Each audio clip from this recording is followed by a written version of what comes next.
Fala galerinha, tudo bem com vocês? Chave do Enem no ar! Seja bem-vindo, seja bem-vinda para quem está aqui conosco na live, para quem está assistindo depois, afinal de contas estamos aqui no canal da Educação Adventista Brasil, toda quinta-feira com conteúdo novo para que você se prepare para vestibular Enem e, é claro, a prova ali na sua escola. Lembrando que nós trabalhamos sempre com o nosso material da Casa Publicadora, então as aulas que você acompanha aqui, você também pode acompanhar com a sua apostila. Por isso, inclusive, eu já convido você a pegar a sua apostila, trazer aqui e acompanhar a nossa aula hoje, que é noite de matemática. Nós temos ali um tempo hoje dedicado à matemática com o professor Rubens, trazendo para vocês toda a informação necessária para esse começo do bimestre, hein? Estamos começando o segundo bimestre. Semana passada já tivemos linguagens. Hoje, inclusive, depois da live de matemática, tem a correção dos exercícios de língua portuguesa, língua inglesa e literatura. Então não saia daí depois da live. E lembrando que na live de hoje também nós temos, depois da aula de matemática, aquela dica de ouro, a chave de ouro para o Enem. Nós teremos o professor Tuts falando sobre redação. Você percebeu que durante esse ano algumas aulas têm esse momento chave de ouro, onde o professor Tuts traz dicas. E agora nesse semestre ele vai dar dicas sobre redação do Enem. Desde o começo até a conclusão da sua redação, você vai trabalhar aqui conosco na chave de ouro durante esse semestre. Beleza? Então, sem mais demoras, pegou a apostila, pegou água, pegou o suco, pipoca, tá sentadinho ali, se prepare porque está no ar Chave do Enem de Linguagens e rodou vinheta!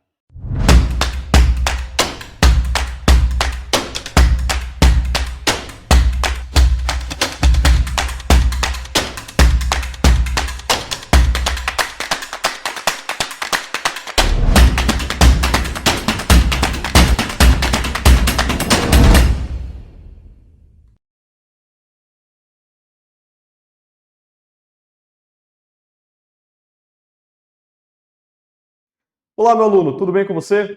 Professor Rubens, para a gente iniciar mais um semestre e eu espero que você tenha curtido bastante as suas férias, tenha descansado, tenha relaxado, tenha respirado muito, curtido bastante. E que você não curtiu, infelizmente, só temos uma coisa para você. Vai começar com todo vapor, hein? Então se prepara porque agora a gente vai estudar bastante. Pega a tua apostila, pega a tua agenda, pega teu lanche, deixa a tua água bem preparada, assim, tudo organizado na tua mesa e vamos começar para a aula de hoje. Porque nós temos hoje polígonos regulares, áreas de polígonos regulares. São um assunto bastante importante, é bastante cobrado em vestibular, muito mesmo, principalmente a parte ali de triângulos, a área de triângulos e retângulos, então foca bastante na aula de hoje que a gente vai ter muita coisa boa para você, tá? Preparado? Então vamos nessa para a nossa aula. Vamos começar definindo alguns conceitos que são extremamente importantes, tá? O primeiro deles é o que seria um polígono, então, né, professor? Polígono ele vai ser uma figura plana, preste atenção nessas palavras, tá? Plana, fechada, cujo contorno é formado por segmentos de retas que não se cruzam. Isso é muito importante você entender. As retas não podem se tocar. Segmentos consecutivos têm um único ponto em comum e nunca estão alinhados, tá?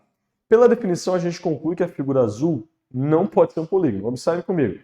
A figura azul jamais poderia ser um polígono. Por quê, professor? Porque recai na nossa primeira definição, que diz que o único ponto em comum e nunca estão alinhados, tá? Outra coisa, a gente pode perceber que esses pontos eles são consecutivos também. Então, nesse caso, não teria como ser. Perfeito? Professor, quais são as características e os elementos do polígono? E aí eu quero que você acompanhe comigo bem calmamente, tá? Vamos começar primeiro ali mostrando o que seria o lado. O lado do polígono são cada segmentos deles. Então a gente vai ter uma figura que ela é fechada, ela é uma figura plana e ela é uma figura que precisa ter segmentos que a fechem, perfeito? Nesse caso, ela é limitada internamente pelos segmentos que a compõem. Então, observe, cada lado do seu polígono, dessa figura fechada, ela vai representar uma parte de uma semi-reta que existe invisivelmente, ou um segmento que vai ligá-la.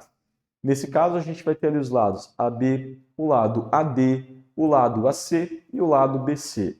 Quando tem 4 lados, eu acredito que você lembre, a gente dá um nome bem bonitinho para eles. Ele é chamado de quadrilátero.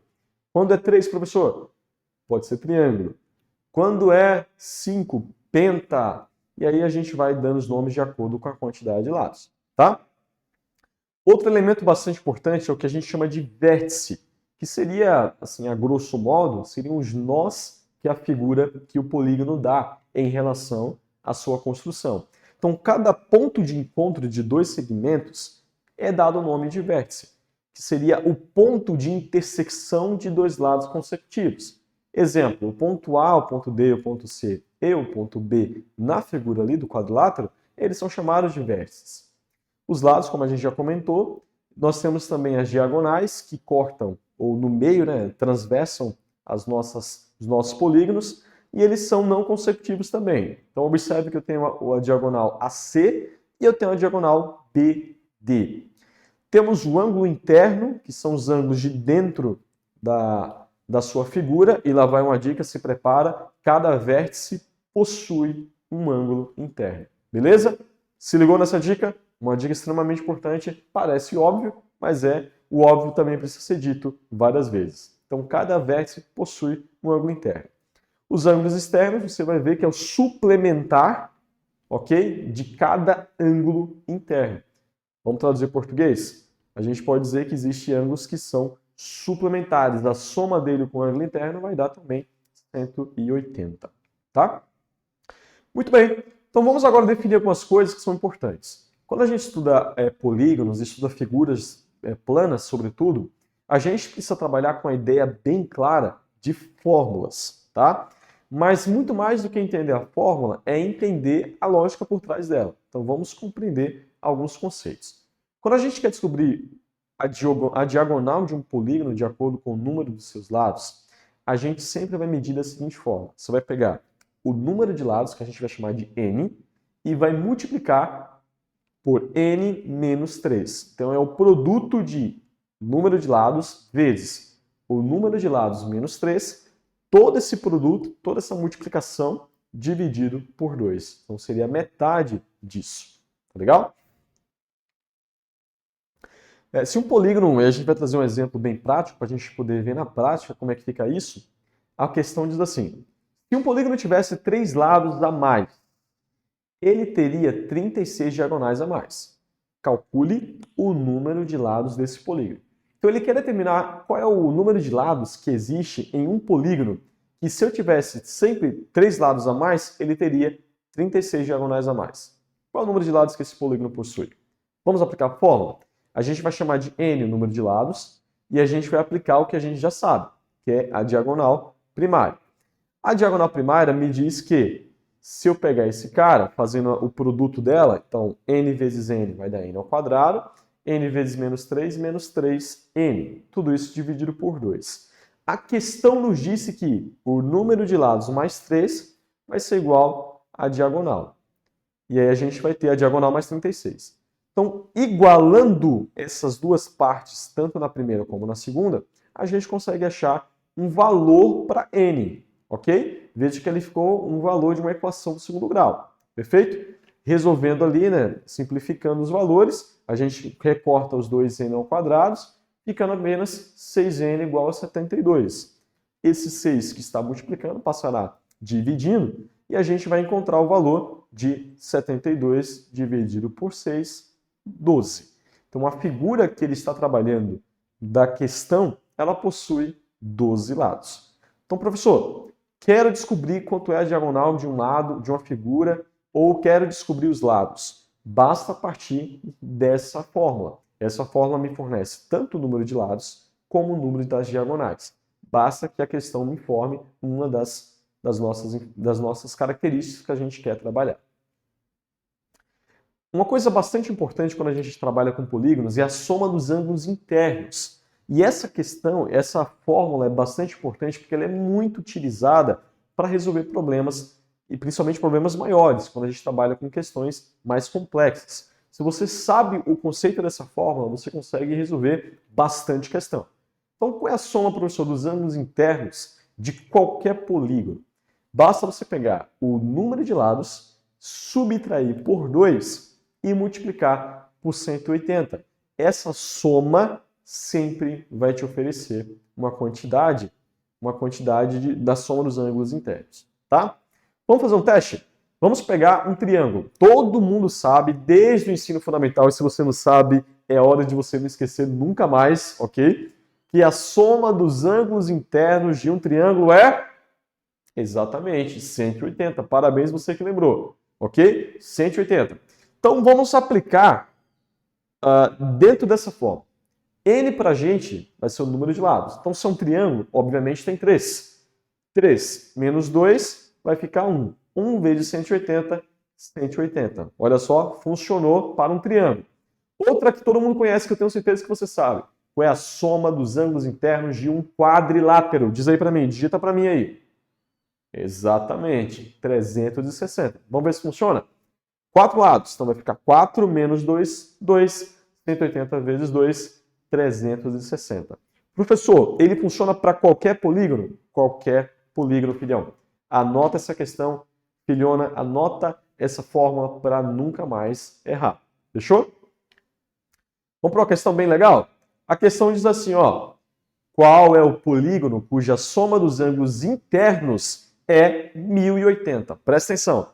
Aqui agora ele não está pedindo para você a soma dos ângulos de uma figura que possui 20 lados. A soma dos ângulos de uma figura que possui 35 lados. Não é isso. A pergunta está sendo direta.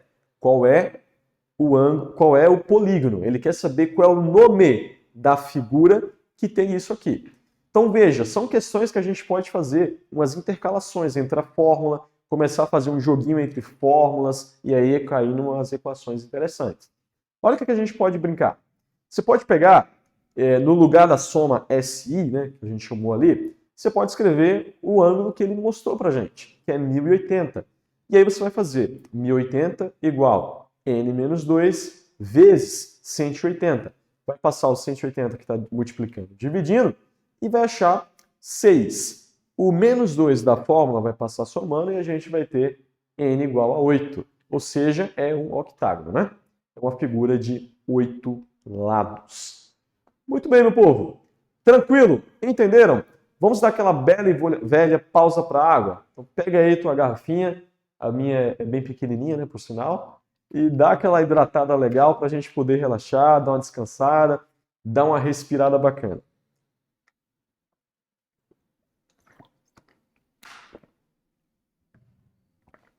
Se hidratou? Preparado? Preparada? Então vamos para polígonos regulares. Professor, a gente estava falando sobre polígonos? É, filho, é, filha. Só que agora a gente vai para polígonos com características muito particulares, ok? Não são todos os polígonos que são regulares, ok? O que é um polígono regular então, professor? Olha a definição que bonitinha. É todo polígono que possui lados e ângulos congruentes entre si. Traduzindo para o português, ele possui lados e ângulos iguais. Perfeito? Maravilha? Exemplo, um triângulo equilátero. Ele vai possuir tamanhos de segmentos de lados iguais e ângulos internos iguais. Então ali você vai ter, se for um triângulo equilátero, vai pegar, vai dividir tudo, vai dar 60, né? 60, 60, 60 para cada lado. Outro polígono irregular muito famoso é o quadrilátero, que é chamado também de quadrado, perfeitamente. Você vai ter lados iguais e ângulos de 90 graus nas suas pontas, extremidades. Outro é o pentágono, que possui lados de 5 lados iguais e ângulos internos igual a 108. Outra coisa bastante interessante é que os ângulos externos, que são aqueles suplementares, cuja soma dá 180, também vai ser igual, uma vez que os ângulos de dentro são todos iguais, né? Então a gente tem um pentágono, temos o hexágono de 6 lados, dentro vai ter 120 graus cada parte do ângulo, né? Temos o octágono, que são bastante conhecidos. Professor, tem outros? Tem, nós temos o enágono, que é 11, o deca, que é 10, mas esses daqui, esses 5 aqui, eles são os mais famosos e os mais cobrados. Então, se tem 5 caras para você não esquecer quando falar de polígono irregular, são esses 5 bonitões aí, tá? Preparado? Vamos lá. Agora a gente vai ver alguns conceitos que são bem relevantes, bem interessantes e que confundem muita gente. foca, presta atenção para você não errar esses dois conceitos, ok? A gente tem circunferências inscrita e circunferência circunscrita, beleza? Um polígono regular, ele vai ser inscrito toda vez que ele está dentro de um círculo, ok? Dentro de uma circunferência, perdão. Dentro de uma circunferência, tá? Então, há uma única circunferência que vai passar por todos os seus vértices. Imagina que a gente tem ali um polígono de 2, 4, 6 lados, um hexágono. A gente sempre vai passar por ele uma circunferência que vai ligar cada vértice dele. Se você quiser fazer um teste, pega aí um hexágono que você desenhar, qualquer, e passe uma circunferência sobre os vértices desse hexágono. Você vai ver que sempre vai formar uma circunferência.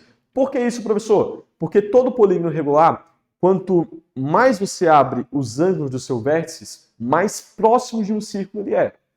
Beleza? Perfeito? O que seria então uma circunferência circunscrita? É quando você tem dentro do polígono uma circunferência dentro. Então, há um teorema na matemática muito famoso, que é esse que está plotado para você na tela, que está postado para você na tela, e através desse teorema você consegue identificar bem cada coisa. Por exemplo, no teorema diz que há uma única circunferência que passa por todos os vértices, que é a circunferência circunscrita, e há uma única circunferência escrita nesse polígono, tá? Então você vai desenhar circunscrita, a figura está dentro do círculo, e inscrita, a figura está lá dentro dela, tá? Beleza? Duas coisas bastante importantes é o centro e a apótema. Também é uma definição legal da gente poder compreender o que de fato é um centro e o que é uma apótema. A ideia de raio também vem de circunferência. Então você imagina, o que é o centro de um polígono? É quando você traça um segmento que sai da ponta de qualquer um desses segmentos e vai até o centro. Então a nossa definição é a seguinte: dado o polígono regular, o seu centro é o centro das circunferências inscritas e circunscrita, ok? A seu apótema é o segmento que liga o centro ao ponto médio de um de seus lados. Então, a apótema será o segmento que liga o centro até um dos seus lados. Nesse caso, a apótema é aquela parte, aquele segmento verdinho que está mostrado na tela, tá? A apótema é o raio da circunferência inscrita. Isso aqui é extremamente importante, ok? Existem questões que podem até confundir com vocês. Por exemplo, olha que afirmação interessante. Ele está dizendo para nós que o apótema, que é esse segmento que vai do centro até um dos segmentos do nosso polígono, ele também é o raio da circunferência que está dentro da figura, da circunferência inscrita. Como é que a gente calcula, professor? Apótema. Existem várias formas de calcular a depender das figuras. Eu selecionei as que são mais utilizadas em provas, tá? Por exemplo, a do triângulo equilátero, a gente vai pegar a altura e vai dividir por 3. A altura dividido por 3 me dá a apótema do triângulo equilátero. Se você quiser, por exemplo, de um quadrado, perdão, vai ser o lado desse quadrado dividido por 2, tá? Vai te dar exatamente a sua apótema. Professor, e de um hexágono? Você vai fazer o lado vezes raiz de 3 sobre 2 e vai achar o valor também da sua apótema. Ângulos centrais, professor. Esse é um teorema bastante importante para a gente poder definir quais são os ângulos centrais, ou os ângulos do centro, né, como alguns chamam. Então, a gente vai chamar de ângulos cêntricos de um polígono regular com n lados, medindo da seguinte forma: 360, que é a soma de todos esses ângulos de dentro, que é um círculo, né, completo, uma volta completa, dividido pela quantidade de lados que possui o seu polígono, tá? Então, se você tem um polígono de 20 lados, vai ser 360 dividido por 20. Se você tem 10 lados, é 360 dividido por 10. Ou seja, o ângulo cêntrico, o ângulo do meio, vai medir 36, no exemplo onde a gente tem 10 lados. Olha um exemplo interessante para a gente. Um polígono regular tem ângulo central de 8 graus. quantos lados tem esse polígono? Mesma ideia que a gente fez no exemplo anterior. A gente vai pegar o ângulo que a gente já tem, que nesse caso vai ser o gama, que vai ser 8, e vai passar o 360 para o outro lado. Então a gente vai ter, como o 360 dividido por n é igual a 8, que é o ângulo central, então a gente tem a seguinte coisa. Basta você pegar, trocar o n pelo 360, só mudar a posição. Então o n estava aqui embaixo, estava dividindo, vai lá ficar do outro lado. O 8 estava do lado direito, vai passar dividindo. 360 dividido por 8, 45 é os lados desse polígono, tá? Ângulos internos, professor, basta você fazer n menos 2, que é o número de lados, vezes 8, dividido por n. É uma outra forma de você também achar o valor dos ângulos internos. Teorema de Pitágoras. A gente vai finalizar essa parte te trazendo algo bastante importante e muito cobrado, que é o próprio Teorema de Pitágoras em si. O que é que diz o teorema? Vamos dar uma relembrada? Eu tenho um cateto de um lado, cateto adjacente ao ângulo, e o cateto oposto. Aquele que está na horizontal, a gente chama ele de cateto adjacente. O cateto que está na vertical, a gente chama de cateto oposto ao ângulo. E a hipotenusa é esse segmento maior. E o que é que diz o Teorema de Pitágoras, professor? O quadrado da hipotenusa é igual à soma do quadrado dos catetos. Ok? Não esquece dessa parte. Área de polígonos regulares, professor, eu vou trazer dois polígonos que eu julgo ser muito importante e através dele você consegue achar a área de qualquer outros mais aí. Por exemplo, a área de um triângulo equilátero sempre vai ser o lado vezes raiz de 3 sobre 4. Professor, se eu tiver uma figura, por exemplo, um octágono, e agora? Você pode dividir em 8 triângulos. E aí você vai fazer 8 vezes a área de um triângulo equilátero. Ok? Vai quebrando esses polígonos em triângulos. Ah, professor, se eu quiser quebrar em hexágonos, eu posso? Pode também. Então, essas duas áreas são extremamente importantes, você não pode esquecer. A área de um hexágono regular, ela vai ser 3 vezes o lado ao quadrado vezes raiz de 3 sobre 2. Tem outro interessante, professor? Temos um que é bem utilizado, que é a área do retângulo. A área do quadrado, perdão. O retângulo não quer sair da cabeça hoje. A área do quadrado, que vai ser lado vezes lado. Vamos para uma atividade? Para a gente encerrar com chave de ouro essa nossa aula de hoje? A pergunta diz o seguinte: qual é a área em centímetro quadrado de um hexágono regular que possui lados medindo 2 raiz de 3 centímetros? Eu vou dar um tempo para você fazer, tá? Eu quero que você pause agora e tenta fazer essa questão com base no que a gente acabou de estudar. Pausou? Beleza? Então vamos resolver agora. O que é que diz aí o nosso enunciado? Ele já dá de cara para nós o lado. Então, o lado, de acordo com a nossa fórmula, é 3L ao quadrado raiz de 3 sobre 2. Ele já dá para a gente o nosso lado, é só aplicar. Então vai ficar 3 vezes raiz de 2, 2 raiz de 3 ao quadrado vezes raiz de 3 dividido por 2.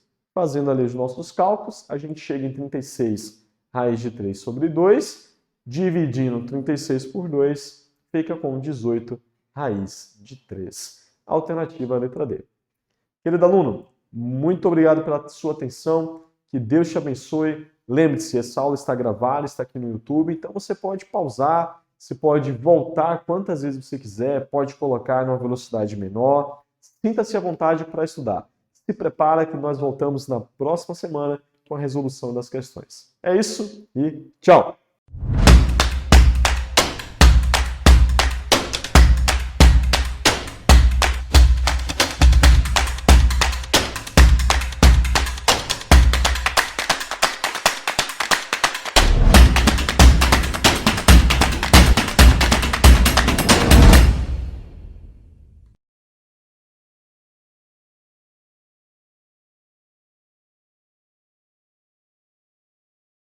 E aí, galera, gostaram da aula de matemática ainda? Tivemos ali um momento muito importante para você anotar, riscar sua apostila e se preparar. É o conteúdo da apostilinha que vai ser cobrado com certeza na sua prova também, além do Enem e do vestibular. Mas como eu disse para vocês, não sai daí, porque agora tem mais conteúdo. Depois da vinheta, você vai ficar com chave de ouro, primeira dica sobre redação no Enem. Anota aí, hein? Vamos falar sobre a introdução da redação no Enem. Dicas do professor Tuts. E depois da dica do professor Tuts, você fica com a correção dos exercícios da semana passada de língua portuguesa, língua inglesa e literatura. Aí sim, acabou a literatura, acabou nossa live e nos vemos na próxima semana com Ciências da Natureza, Química, Física e Biologia. E não se esqueça, a partir do final dessa live, abre a lista de exercícios de matemática. Combinado então? Um forte abraço, não sai daí, rodou a vinheta!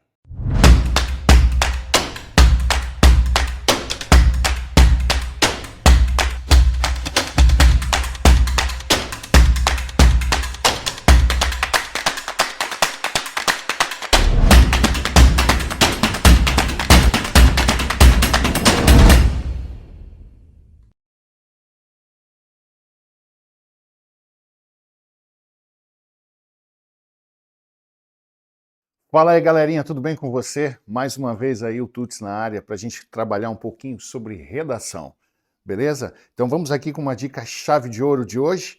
Vamos trabalhar como que nós entendemos e construímos a introdução do texto. Bora lá comigo? Papel e caneta aí. Vamos lá? Primeira coisa que eu quero que você perceba é entender a redação como 4 caixas, tá?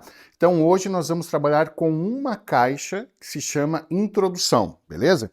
Então vamos imaginar aqui uma caixa. Perdão pelo desenho, porque isso aqui, gente, isso aqui tem que ser habilidoso para mexer com esse trem aqui, hein?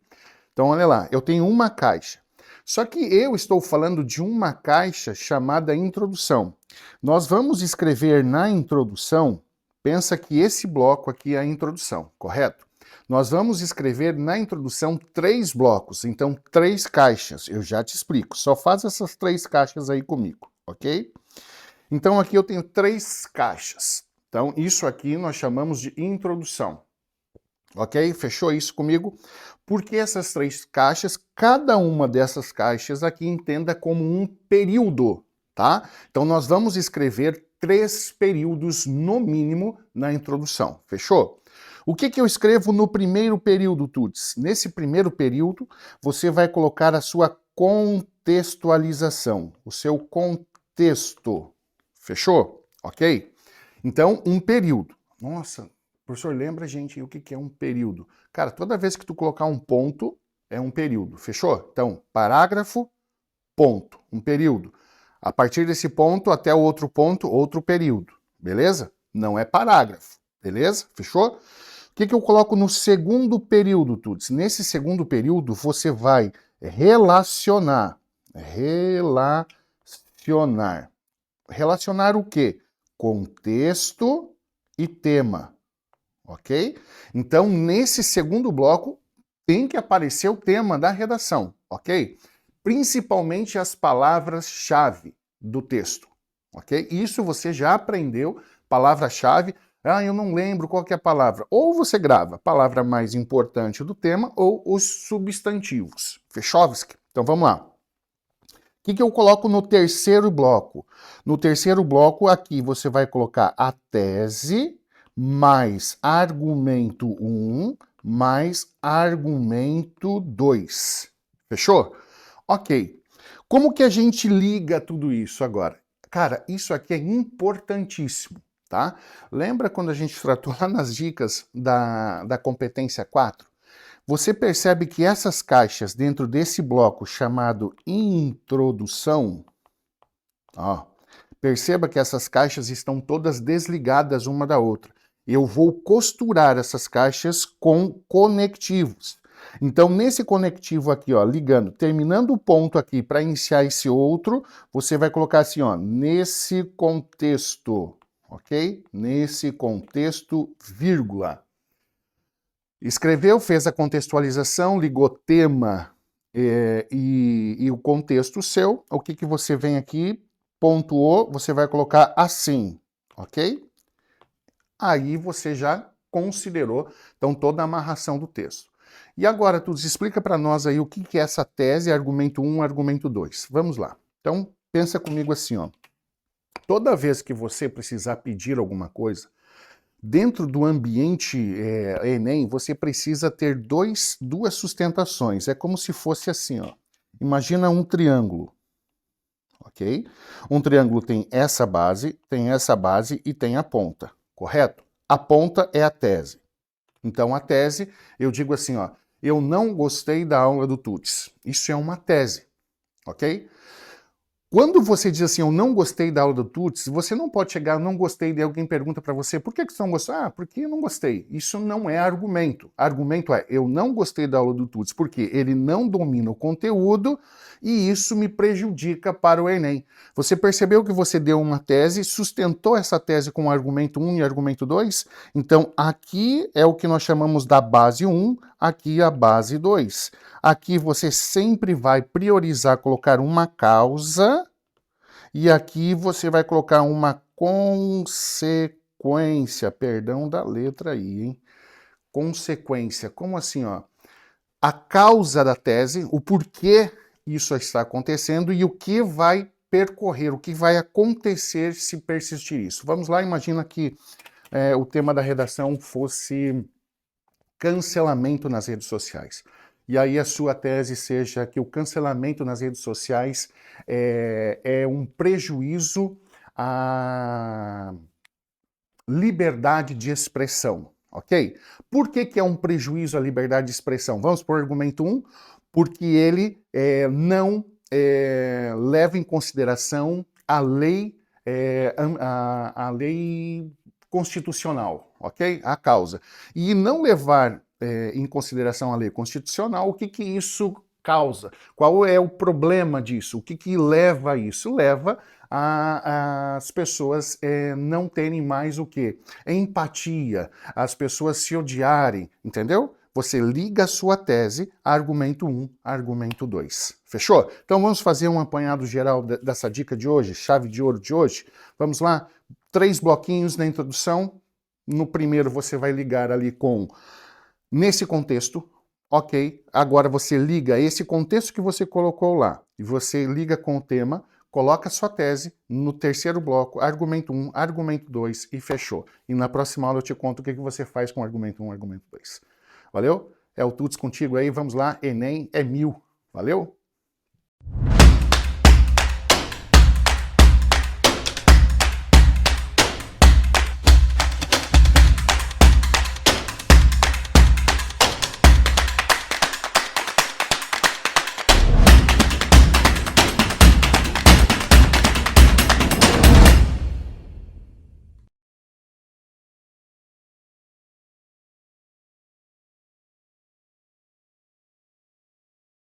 Fala, galerinha! E aí, preparados para mais uma resolução de exercícios aqui no Chave do Enem? Então vem com a gente.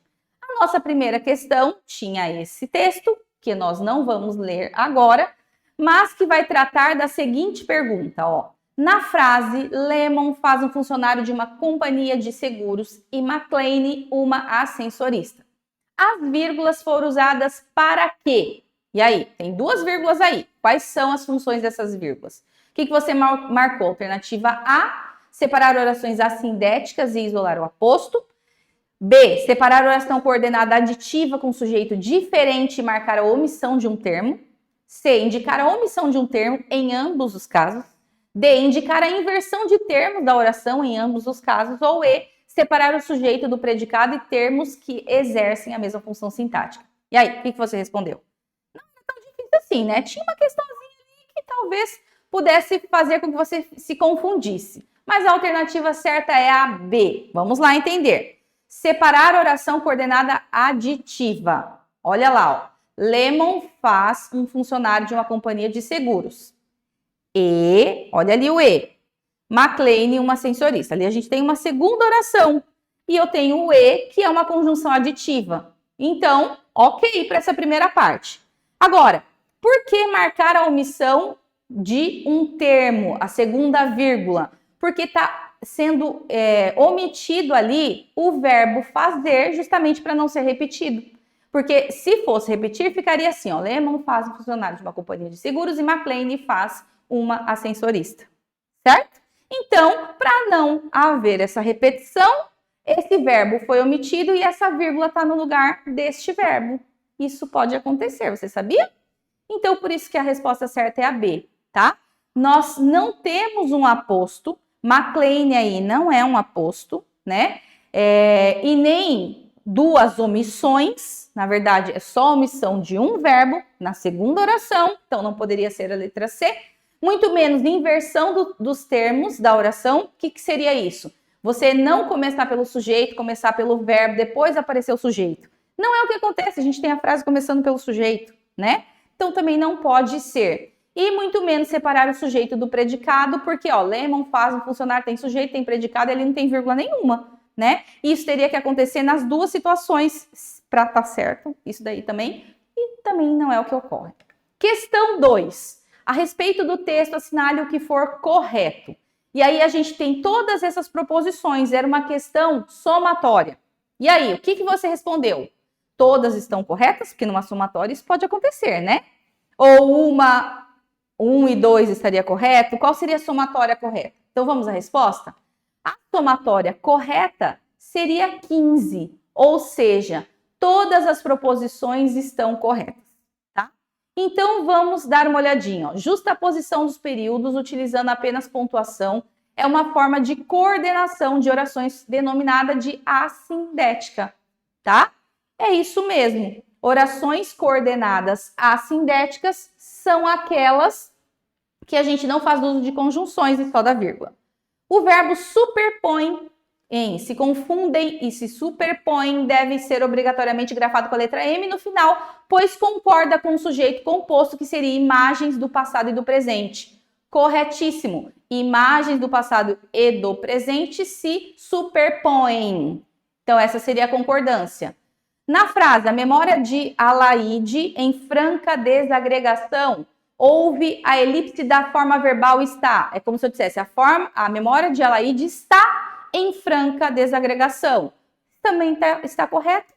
E a última, na oração, dois homens aparecem no alto das escadas. O trecho destacado funciona como um advérbio que modifica o entendimento do verbo aparecem. Modifica de que forma? Dando a ideia de lugar. Onde aparecem? No alto das escadas. Beleza? Então, corretíssimo. Questão 3, nós também temos aí um outro texto e nós temos ali alguns conectivos destacados. E aí a questão pede justamente para a gente apresentar qual é a alternativa que vai corresponder ali à conjunção destacada e o sentido que ela traz, né? Então, por exemplo, o mas, na alternativa A, dá a ideia de adição, daí você iria verificando essas questões. Vamos à resposta? Se você marcou a alternativa C, essa é a correta. O além de dá a ideia de adição. Já na alternativa A, o mas tem ideia de oposição e não de adição. Na alternativa B, o porquê, ó, o neurocientista deu outros exemplos do porquê. Esse porquê tem sentido de o motivo, a razão. Não seria ideia de inclusão, tá? E na alternativa D, o já que, ele não dá ideia de inclusão e sim de causa, então por isso que também estaria incorreta. E a nossa última questão, nós temos ali a seguinte proposição, né? No texto, o autor vale de conjunções para estabelecer uma relação de. Então, você teria que encontrar as conjunções, o mas, né? O que mais que tem ali de conjunção? O porém, né? Conjunções. Cuidado para não confundir conjunção com, por exemplo, pronomes, que também pode desempenhar a função de ligação, tá? Qual é o sentido que isso tem ali? Então, você marcou corretamente se você marcou oposição, mas marca oposição. Efemeridade e permanência. Efemeridade no sentido ali, ó, ele dizer que as palavras são capazes de atiçar-lhe o fogo, imersa no tempo a casa também se foi. Então, isso pode passar. Mas, mais para frente, ele vai trazer uma ideia que vai dar a ideia de permanência. Então, essa seria a alternativa correta. Espero ter te ajudado e logo nos encontramos novamente. Um abraço para todos.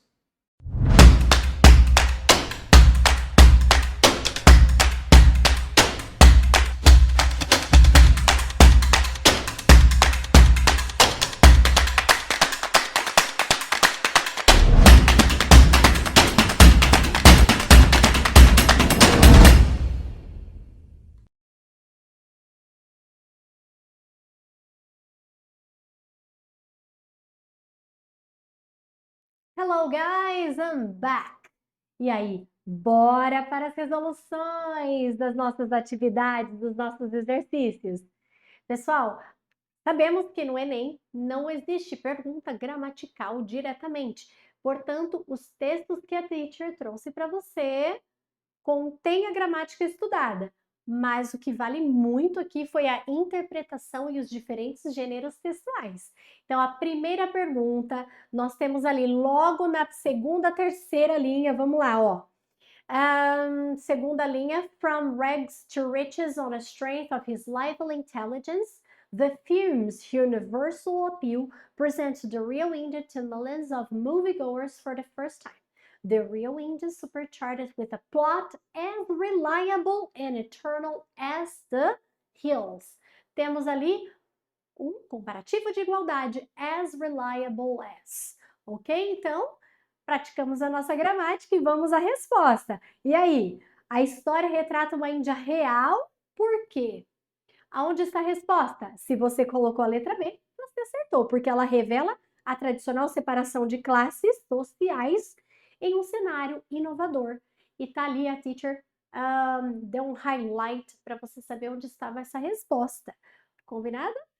Segundo texto, também temos ali a gramática dentro do nosso texto. E quando nós estamos falando de Dalai Lama, na segunda linha, the spiritual and temporal leader of Tibet, a Nobel Prize winner and an increasingly popular speaker and statesman. Why is he so popular? Even after spending only a few minutes in his presence, we can't help feeling happier. Comparativo de happy, mais feliz, ok? Então temos ali a gramática comparativa de superioridade. E aí, pelo título e pela sinopse deste livro, qual é o tema da obra? Isso mesmo, é a busca da felicidade no cotidiano, no dia a dia. Olha lá, happiness is the purpose of life. The very motion of our life is toward happiness. Fechou? E a nossa terceira pergunta, então, land of all peoples. Temos ali, logo também no início, falando assim, ó, Paraná, aê, cidadãos do Paraná! Temos um texto em sua homenagem. Paraná has approximately 10 million inhabitants. It's the sixth most populous state. Então, the most, olha lá o superlativo. É o estado, é em sexto lugar, o estado mais populoso. Fechou? Gramática dentro do texto. E aí, nesse texto, então, um catálogo informativo, percebe-se que seus autores têm a intenção de quê? Qual foi a resposta? Enfatizar a diversidade cultural do estado, dando vários exemplos, né, pra gente. Eu nem consegui ali destacar um só, porque o texto todo enfatiza a diversidade cultural do Paraná. Fechou? That's it, guys. Thank you so much. Bye.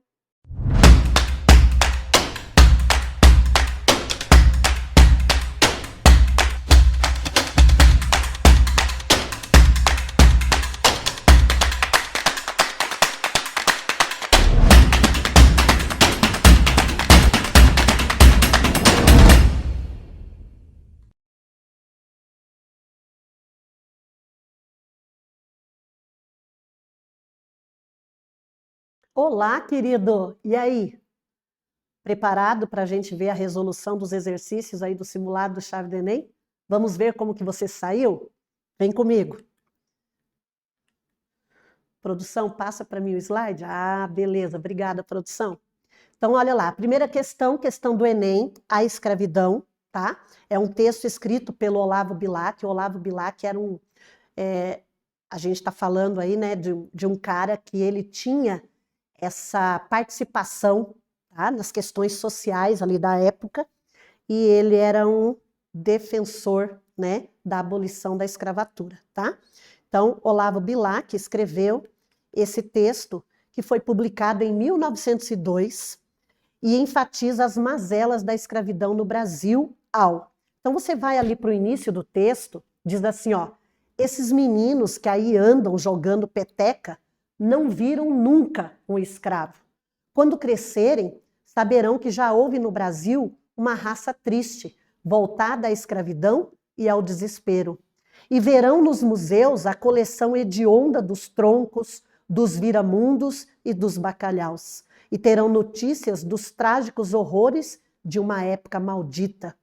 Filhos arrancados ao seio das mães, virgens violadas em pranto, homens assados lentamente em fornos de cal, mulheres nuas recebendo na sua mísera nudez, desvalida o duplo ultraje das chicotadas e dos olhares do feitor bestial.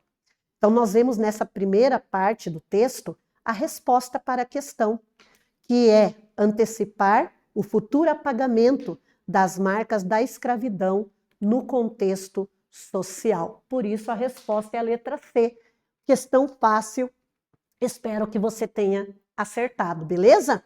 Vamos para a questão 2, da Unisc, Rio Grande do Sul.